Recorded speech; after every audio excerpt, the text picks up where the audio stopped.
کہیں ایسا تو نہیں ہے سر کہ آپ جو ہے وہ کھیپ حافظ بچوں کی جو مدرسے میں جانا چاہ رہی ہے، کہیں آپ ان کو تو نہیں ٹارگٹ کر رہے ہیں؟ بہت ہی بہترین سوال ہے آپ کا، کیونکہ کئی مرتبہ لوگوں کو ایسا لگتا ہے. دیکھیے ہمیں ایک بات ہم بہت واضح کر دینا چاہتے ہیں، تھوڑا سا وقت لوں گا آپ کا. جب یہ ادارے کی بنیاد پڑ رہی تھی تو کافی ریسرچ ہوا ہے. یہ ادارہ صرف ایسے ہی نہیں بن گیا کہ چلو ایک ادارہ کرتے ہیں. اسلامک اسکالرز جیسے میں نے کہا کلیم صدیقی صاحب، اور ایجوکیشنسٹ جیسے کہ میں نے کچھ نام لیا، علی گڑھ مسلم یونیورسٹی کے ایکس وائس چانسلر صاحب نجیب جنگ صاحب، گورنر صاحب اینڈ آل، ان لوگوں نے اس کو کافی اسٹڈی کر کے یہ ادارہ قائم میں آیا ہے.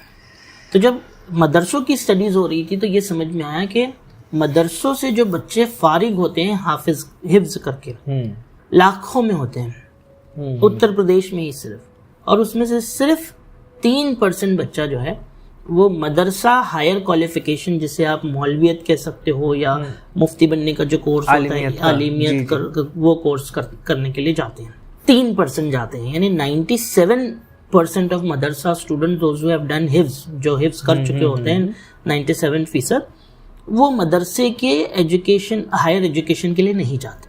تو وہ حفظ کرنے کے بعد ہی اپنا ذریعہ معاش تلاش کرتے ہیں. اب حفظ اس نے کیا تو اس کی کنٹمپریری ایجوکیشن یا تو 1st class 2 class 3 class 4 class, زیادہ سے زیادہ 7ویں پڑھا ہوتا ہے، وہ بہت ریئر کیس ہوتا ہے، یعنی وہ اسکول کیا وہی نہیں ہوتا ہے. اب ایسے بچے کو ذریعہ معاش یعنی دنیا میں وہ کیا کام کرے گا؟ تو جب اسٹڈی کی گئی تو یہ 97% بچے جو مدرسے میں آگے جڑتے نہیں ہیں، ان میں سے 50% بچوں کا تو حفظ ہو جاتا ہے جی، اور باقی کے 50% بچے جو ہیں وہ چھوٹا موٹا 4th کالر جاب کر کے اپنی زندگی گزر بسر کر رہے ہیں. یہ حافظ بچے ہیں، ان کا میموری اتنا اسٹرانگ ہے کہ یہ کلام پاک کو میمورائز کر لیتے ہیں.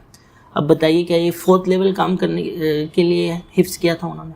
اگر یہی بچہ آگے جا کر کے کچھ ذریعہ معاش کا بہترین نظام نہ پیدا کر پائے تو وہ کس طریقے سے اپنا گھر اور پریوار چلائے گا؟ وہ ایک پوٹینشیل اسٹوڈنٹ کیسے سٹیزن یا گلوبل سٹیزن کیسے بنے گا؟ تو ہم نے یہ سوچا کہ ہم مدرسے کے جو 3% بچے ہیں جو مولویت اور افتاء کرنا چاہتے ہیں وہ ہمیں چاہیے ہی نہیں، کیونکہ ہم خود چاہتے ہیں کہ جو مدرسے کا کریم بچہ ہے وہ مولویت میں جائے، افتاء کرے، کیونکہ ہمیں ہمارے اسکالرز بھی چاہیے. وہ بچے جو مدرسہ آگے گریجویشن کرنے کے بعد آگے نہیں پڑھنا چاہتا ہے، اسے ہمارے جیسے اسکول میں لائیے تاکہ ہم اس کے حفظ کی حفاظت کے ساتھ ساتھ اسے کنٹمپریری ایجوکیشن میں اس کے ایٹیٹیوڈ اور ایپٹیٹیوڈ اور انٹرسٹ کے حساب سے پڑھائیں. الحمدللہ گزشتہ 5 سالوں سے ہمارا پروگرام چل رہا ہے، یہ 7واں سال ہے رادر. 114 بچے ہمارے پاس سے 12ویں کر چکے ہیں، اور تمام کے تمام 114 بچہ آج اپنے اپنے علاقے میں تراویح سنا رہے ہیں، ہم سے جڑے ہوئے ہیں، اور ماڈرن ایجوکیشن ہائر ایجوکیشن میں وہ تعلیم حاصل کر رہے ہیں.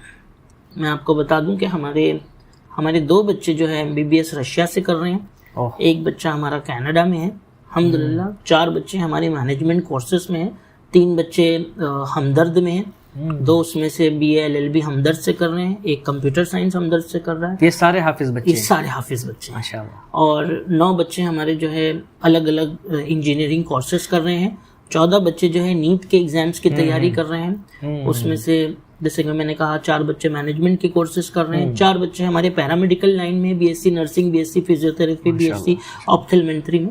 تو یہ حفاظ بچے وہ ہیں جو 5 سال پہلے سمجھتے تھے کہ ہم کچھ نہیں کر سکتے، لیکن آج الحمدللہ یہ اپنے آپ کو دوسرے بچوں کے ساتھ جنہوں نے 15 سال ایجوکیشن لے کر کے ہائر ایجوکیشن میں قدم رکھا، ان کے ساتھ وہ اپنے سپنے کو ساکار کر رہے ہیں حفظ کی حفاظت کے ساتھ. تو ہم کبھی بھی یہ نہیں چاہتے کہ ہم مدرسے کا کریم بچہ ہمارے پاس لے، نہیں، مدرسے کا وہ بچہ جو ندوہ یا دیوبند نہیں جانا چاہتا وہ ہمارے پاس آئے الحمدللہ.